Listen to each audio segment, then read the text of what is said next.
Welcome to the Holistic Bites on History of Human Cloning. JBS Haldane was the first to introduce the idea of human cloning. In his speech on biological possibilities for the human species of the next 10,000 years at the Shiba Foundation Symposium on Man and His Future in 1963, he said, "It is extremely hopeful that some human cell lines can be grown on a medium of precisely known chemical composition. Perhaps the first step will be the production of a clone from a single fertilized egg, as in Brave New World. Assuming that cloning is possible, I expect that most clones would be made from people aged at least 50, except for athletes and dancers who would be cloned younger.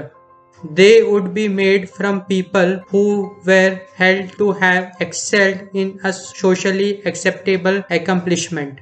Nobel Prize winning geneticist Joshua Ledgerberg sparked a debate with conservative bioethicist Leon Kass, who wrote at the time that the programmed reproduction of man will in fact dehumanize him.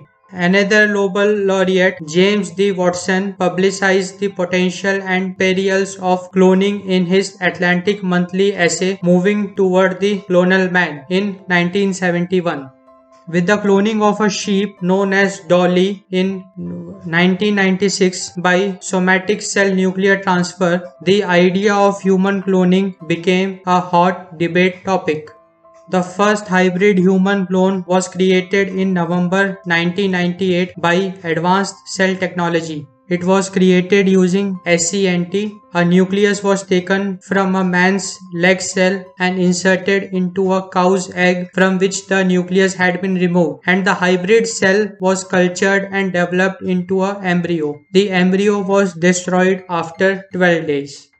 In 2004 and 2005, Yuang Woo Suk, a professor at Seoul National University, published two separate articles in the journal Science, claiming to have successfully harvested pluripotent embryonic stem cells from a cloned human blastocytes using SCNT techniques. Wang claimed to have created 11 different patient-specific stem cell lines. This would have been the first major breakthrough in human cloning. However, in 2006, Science retracted both of his articles on clear evidence that much of his data from the experiments was fabricated.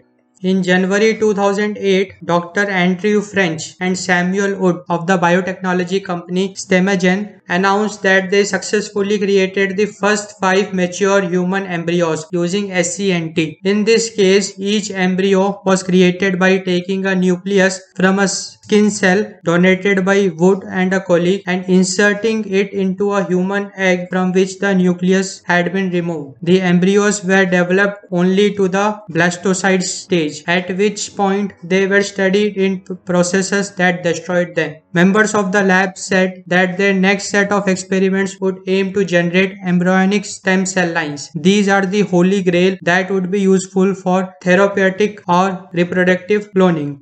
In 2011, scientists at the New York Stem Cell Foundation announced that they had succeeded in generating embryonic stem cell lines, but their process involved leaving the oocyte nucleus in place, resulting in triploid cells, which would not be useful for cloning.